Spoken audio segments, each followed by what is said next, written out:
இன்னைக்கு நம்ம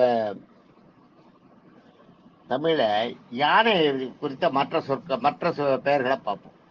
இது வந்து கண்டி கதிர்வேல் பிள்ளை, கண்டி கதிர்காமம் கதிர்வேல் பிள்ளைன்னு அவர் எழுதியிருக்கிற ஒரு இதுல புஸ்தகத்துல இது கொடுத்துருக்காரு. அவர் கதிர்காமம் அந்த கண்டி கதிர்வேல் பிள்ளையோட இது நிறைய நான் படிச்சிருக்கேன். அவரோட இதுல யானைக்கான மற்ற பெயர்களை கொடுத்துருக்காரு. யானையோட பேரை பார்த்துக்கோ. 1 யானை, 2 வேழம், வேழம்ன்றது வெள்ளை யானை, 3 களிறு, களிறுன்னா யானை, 4 களபம், களபம்னா யானை, களபம்னா யானை, சந்தனம்னு கூட ஒரு பேர், 5 மாதங்கம், மாதங்கம்னா யானை, 6 கைமா, கையை உடைய விலங்குன்றது கைமா, 7 உம்பர், உம்பர்னா தேவர்கள் ஒரு அர்த்தம், யானைக்கு ஒரு அர்த்தம், 8 உம்பல், உம்பல்ன்றது வந்து அதாவது நல்ல உயர்ந்த குலத்தை சேர்ந்ததுன்றதுக்கு உம்பல்னுவாங்க. உம்பல்னா யானைக்கு ஒரு பேரு, உயரமா இருக்கிற யானையை உம்பல்னுவாங்க. அடுத்தது அஞ்சனாவதி, அஞ்சனாவதினாலும் யானை, அரசுவா, அரசுவார்னாலும் யானை, அல்லியன்னா யானை, அறுபடைனா யானை, ஆம்பல்னா யானை. ஞாபகம், ஆம்பல்ன்றது பூக்கு ஏற்பட்டு இல்லை, ஆம்பல்ன்றது வந்து யானைக்கு பேரும் ஆம்பல்னு ஒரு பேர் உண்டு. யானை மட்டும் இல்ல, ஆனைன்னு ஒரு பேர் இருக்கு. யானைக்கு வந்து ஆனைன்னு ஒரு பேர் இருக்கு. தமிழ்ல வந்து ஆனைன்னு நிறைய யூஸ் பண்ணிருக்காங்க. யானையோட பேரை யானைன்னு யூஸ் பண்ணிருக்காங்க, ஆனைன்னு யூஸ் பண்ணிக்கிறாங்க. அடுத்தது ஈபம்னா யானை, குஞ்சரம்னா யானை, தும்புன்னா யானை, தூங்கல்னா யானை, கரையடின்னா யானை, அதாவது கரைன்னா உரல், உரல் போன்ற பாதம், அடினா திருவடி, திருவடின்றமே அது மாதிரி கரையடினா, கரைனா உரல், உரல் போன்ற பாதமா ரவுண்டா, அதனால அதுக்கு பேர் கரையடின்னு பேரு. பெருமா, பெருமான்னு ஒரு பேர், பெரிய பெரிய மான்னா விலங்கு, பெரிய மிருகன்றதுக்கு பெருமா, அது யானைக்கு பேரு பெருமான்னு பேரு. பூட்கைன்னு ஒரு பேர் யானைக்கு, அதாவது அந்த அந்த பூட்கைனா பூட்கை, அந்த வந்து பூல் பூல் பூல் பிளஸ் கை அப்படின்றது. பூல்ன்றது வந்து ஓட்டையை குறிக்கும், ஒரு துளையை குறிக்கும். பூல் பிளஸ் கை, இது இங்க வந்து பூட்கை. பூட்கைன்றது என்னன்னா ஒரு துளையுள்ள ஓட்டை கை, துளையுள்ள கையை உடைய விலங்குன்னு அர்த்தம். அதான் பூல்கை, அதுதான் பூட்கைன்றது. ஒருத்தல், ஒருத்தல்னால யானை பேரு. நாகன்னா யானை பேரு, நாகன்னா பாம்புக்கு மட்டும் இல்லை, யானைக்கு நாகன்னு பேரு. கும்பி, கும்பின்னாலும் யானை ஒரு பேர் உண்டு. தும்பின்னாலும் யானை அது பேர். அதே மாதிரி நால்வாய், நால்வாய்னாலும் யானை. நால்வாய்னா என்னன்னா நாலுதல் ஆளுதல்னு ஒரு 2 இருக்கு. இல்ல நாலுதல்னா என்னன்னா ஆட்டுறது, ஆளுதல்னா தானே ஆடுறது. ஒரு ஒரு இதுல ஒரு கொடியில வந்து ஒரு துணியை கட்டி போட்டு விட்டா நீங்க அதுவா பறக்குது பார்த்தீங்களா, அது வந்து ஆளுதல், தானே ஆடுறது. நாலுதல்னா ஊஞ்சல் நம்ம ஆட்டி விடுற பாருங்க, அதுக்கு பேர் நாலுதல்னு பேர். அதனால நால்வாய், நால்வாய்னு யானைக்கு ஒரு பேர். என்னன்னா அந்த வாயத்தை ஆட்டிகிட்டே இருக்கும் தும்பிக்கை. அதே மாதிரி இந்த வாய் இருக்கு பார்த்தீங்களா, யானையோட வாய்க்கு தும்பிக்கைக்கு கீழே வாயை பார்த்தீங்கன்னா அது இப்படி கீழே தொங்கின மாதிரி இருக்கும். அந்த அதை அப்பப்போ பார்த்தீங்கன்னா அப்படி சேர்த்துக்கும், மேலே மேலே சேர்த்துக்கும், அப்படி துதிக்கையோட அப்படி கீழே தொங்குற வாய், அதான் நால்வாய். அதுக்கும் அந்த மாதிரி பேர், தொங்கி இருக்கிற வாய். அதே மாதிரி பார்த்தீங்கன்னா கொஞ்சம் தான் சொல்லிட்டேன்ல. அடுத்தது கரேணு, கரேணுன்னு ஒரு பேர் யானைக்கு. உவாது பேர், உவாதுன்னா திரண்டு இருக்குது. திரண்டு இருக்குதுன்னா யானை பார்த்தீங்கன்னா இவ்வளோ பெருசு உருவமா இருக்கு பாருங்க. யானை தூரம் படுத்துக்கிறத பார்த்தீங்கன்னா ஒரு கருங்கல் மேடு, பெரிய சின்ன மலை மாதிரி இருக்கும். பெரிய ஒரு கருங்கல் மேடு மாதிரி யானை படுத்துக்கும் போகுது. அதான் உவான்றது வந்து திரண்டே இருக்கிறது. கரினாலும் யானை, கருப்பான நிறம் இருக்கு இல்லையா, அந்த கறி கருப்பான நிறம் இருக்கிறதால யானை. அடுத்து வந்து கலவன்னாலும் யானை, கரிய நிறம். கலவன்றது கருப்பு நிறம் கொண்டவர் கல்வன். கல்வன் தான் கயவன், கலவன் இல்லை அது, கலவன் இருக்கு. கல்வன்றது கிடைக்கும், கல்லுனா கருப்பு நிறம், கல்வன்னா அந்த ரொம்ப கருப்பு நிறத்தை உடையவன், அதே அர்த்தம் தான். கயம்னாலும் யானை, செந்தூரம்னா யானை, புகர்முகம்னா யானை, புகர்முகம்னா யானை. அதாவது அதுக்கு அதுக்கு எப்படி சொல்றதுன்னா,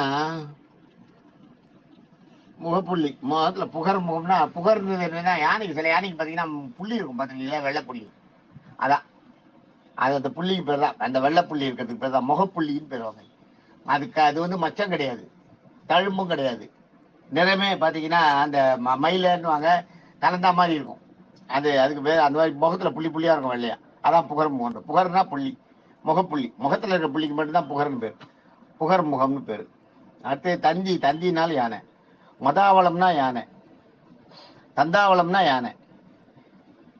கைமலைனா யானை, கையை உடைய பெரிய மலை, அதான் கைமலைனா யானை. மந்தமானா யானை. மந்தமானா யானைக்கு ஒரு ஸ்பீடு இருக்காது, அதான் ஸ்பீடு இருக்காது மாதிரி உங்களுக்கு தெரியும், யானையோட ஸ்பீடு தான்.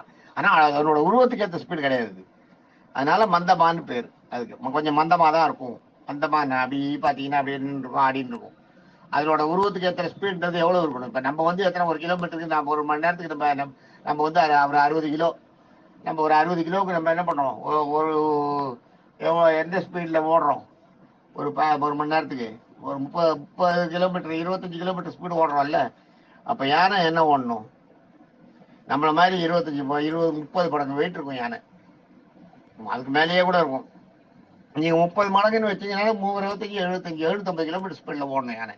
ஓட முடியாது வேலை ஒரு மணி நேரத்துக்கு. அதனால தான் மந்தோன்றது. வழுவைனா யானை. வழுவல்னாலும் அப்படியே உருண்டு திரண்டு இருக்கிறது தான். அது அதனால அப்படியே உருண்டு அப்படியே குண்டா இருக்கு பாருங்க.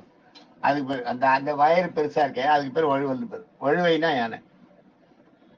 மருண்மானா யானை. அதான் மருண்மானா யானை வந்து மருளும் பார்த்துருக்கீங்களா. தனி யானையா இருந்ததுன்னு வைங்க, மருளும். யானை மருண்டுதுன்னா மருண்டு மிரண்டுதுன்றமே, அதுதான் மருண்டுறது. யானை மருண்டுதுன்னா விரட்ட ஆரம்பிச்சதுன்னா உங்களால ஒன்றும் சமாளிக்க முடியாது. அதான் மருளக்கூடிய மிருகம்னு அர்த்தம். மதகயம், கயம்னா தலை. மதம்னா மதம் யானைக்கு தான் மதம் பிடிக்கும். மற்ற மிருகங்களோட யானைக்கு தான் மத நீர்னு ஒன்று உள்ள ஒழுகும். அதான் மதம் உள்ள தலை, மதம் உள்ள உள்ளே மதம் சுருக்கக்கூடிய தலையுடைய மிருகம். அதனால மதகயம். போதகம்னா யானை. போதகம்னா குழக்கட்டைன்றப்பேன், அதான் போதகம் எல்லாம் ஒண்ணுதான். குழக்கட்டை மாதிரி, அதான் அந்த மாதிரி உடம்பா யானைக்கு, உருண்டு அப்படி குண்டா இருக்கு இல்லையா, அது போதகம்ன்றது. அது அடுத்து விரமலினாலும் யானை. ரதினாலும் யானை. இருள்னா யானை. அதே மாதிரி மதோர்கடம்னா யானை. மதோர்கடம் என்னன்னா மத்தகம். மத்தகம் தலை இருக்கு இல்லையா, அந்த இது, அதுக்கு பேர் மதோர்கடம் பேர். அந்த அந்த மத்தகத்தை உடைய யானை. அடுத்தது வல்விலங்குன்றது அதான் வலிமையான விலங்கு இதுல இருக்குது. தோல்னாலும் யானை. எறும்பின்னா யானை. அதாவது அந்த எறும்பு மாதிரி அந்த அந்த நின்று மூந்து பார்த்து போவாங்க யானை, அந்த இதுக்கு பேரு. இந்த எறும்புன்றது வந்து ஊறுதல், நகர்தல்னு பேரு. அது மாதிரி மெதுவா நடந்து போயினே இருக்கும். அதனால எறும்பினாலும் யானை. வாரணம்னாலும் யானை. வாரணம்னா சங்குன்னு ஒரு சங்கு மாதிரி தலை இருக்கும். யானை தலையை பார்த்தீங்கன்னா வாரணம்னா சங்குக்கு ஒரு பேரு, யானைக்கு ஒரு பேரு. வாரணம்னா சங்குக்கு ஒரு பேரு, திசைகளுக்கு ஒரு பேரு. யானையோட தலை பார்த்தீங்கன்னா, நீங்க அந்த யானையோட தலையை மட்டும் அப்படியே ஒரு இது மாதிரி கண்ணு மூக்கெல்லாம் எடுத்துட்டு பார்த்தீங்கன்னா ஒரு சங்கு அப்படி வச்சா மாதிரி இருக்கும். அதனால வாரணம்னு பேரு. அடுத்தது பார்த்தீங்கன்னா ஓங்கல்னா அதான் அது மலை. ஓங்கி நிற்கிறதுக்கு பேரு ஓங்கல். ஓங்கி மலை மாதிரி இருக்குமா, ஓங்கிய மலை போல அந்த உயரம், அவ்வளவு உயரத்துக்கு ஜெய்சாண்டிக்கா இருக்குன்றமே, அதான் ஓங்கல்னாலும் யானை. அடுத்தது பொங்கடினாலும் யானை. செருன்னா பாதம், பெரிய பாதத்தை உடையது மிருகம். அதனால செருன்னாலும் யானை. அதாவது சருன்னா இது பாதம், செருன்னா பெரிய பாதம். செருன்னா பெரிய பாதத்தை உடைய விலங்குன்னு அர்த்தம் இந்த இடத்துல செருன்னா. அடுத்தது பிடின்னா ஆண் யானை, ஞாபகம் வச்சுங்க. அதவைனாலும் ஆண் யானை. வடவைனாலும் ஆண் யானை. கரிணின்னாலும் ஆண் யானை. அதுங்க. அடுத்தது வந்து அத்தினின்னா பெண் யானை. கடகம்னா நண்டுன்னு ஒரு பேரு. கடகத்துக்கு யானை கூட்டத்துக்கு பேரு கடகம்னு பேரு. யானைகள்ன்றோம் இல்லையா, அதுதான் கடகம்னு பேரு. ஆக நம்ம எவ்வளவு பார்த்துருக்கோம். 60 யானையோட 60 பேரை பார்த்துருக்கோம்னு நினைக்கிறேன். இங்க 60 பேர் பார்த்துருக்கோம், 60 61. ஆக இத்தனையும் வந்து யானையோட பேர் 60 பேர் பார்த்துருக்கோம், 61 பேர் பார்த்துருக்கோம். யானையோட பேர் இத்தனையும் தமிழ்ல இருக்கு. இதனாலதான் இந்த நம்ம தமிழை வந்து யாராலையும் ஒன்றும் பண்ண முடியல, அழிக்க முடியல. ஒரு யானைக்கு இத்தனை பேர் வைக்கிறது வேற எந்த எந்த மொழியிலையுமே இருக்காது இது மாதிரிலாம். ஒரு பொருளுக்கு இத்தனை பேர் இருக்கிறதெல்லாம் வந்து வேற எந்த மொழியிலையுமே இருக்காது. எந்த உலக அளவுல நீங்க எடுத்துக்கலாம். ஒரே ஒரு இதுக்கு அதே மாதிரி அன்னைக்கு ஏதோ ஒன்று சொன்னேனே, அது மாதிரிதான் ஒரு இதோட பேர் வந்து எத்தனைன்னு சொன்னேன். அன்னைக்கு எதுக்கும் வேற எதுக்கும் ஒன்று சொன்னேன், உங்களுக்கு டக்கு ஞாபகம் இல்லை பாருங்க. அது மாதிரி அந்த ஒரு இதோட பேர் வந்து இத்தனை இருக்குன்றது வந்து இதெல்லாம் வேற எங்கேயுமே கிடையாது. அதே மாதிரி நாய்க்கு எவ்வளவோ பேர் இருக்கு. நான் சொல்றேன், இன்னும் நிறைய குரங்குக்கு எவ்வளவோ பேர் இருக்கு. மாட்டுக்கு இருக்கு. அது மாதிரி மாட்டுக்கு எத்தனை பேர் இருக்குன்றீங்க. மாடுதான் அன்னைக்கு சொன்னேன்னா, மாடுதான் சொன்னேன்னு நினைக்கிறேன். நீங்க மாட்டுக்கார பேர் தான். அது மாதிரி பேர் ஒவ்வொன்றுக்கும் எக்கச்சக்கமான பேர் இருக்கு. இதனாலதான் தமிழ் அழிக்க முடியும். அப்ப இதையெல்லாம் எவ்வளவு தேடி கண்டுபிடிச்சு பண்ணியிருப்பாங்க அந்த காலத்துல. புலவர்கள்லாம் எவ்வளவு தமிழாய்ந்த புலவர்கள் வந்து நமக்கு மட்டும்தான். வேற எந்த இதுலயும் ஆய்ந்து புலவை பெறதுன்றது வந்து வேற எந்த லாங்குவேஜ்லயுமே இல்லை. அதே மாதிரி சான்ஸ்கிரிட் தவிர. சான்ஸ்கிரிட்ல உண்டு அது மாதிரி சத் சங்கம்னு வச்சு அந்த சான்ஸ்கிரிட் ஆராயிறது, அதெல்லாம் உண்டு. தமிழ்ல தான் மற்றது. தமிழ்ல அதுதான் தமிழ் சங்கம்ன்ற முக்கியமாக. அது இந்தி சான்ஸ்கிரிட்ட சத் சங்கம்ன்றது. தேங்க்யூ.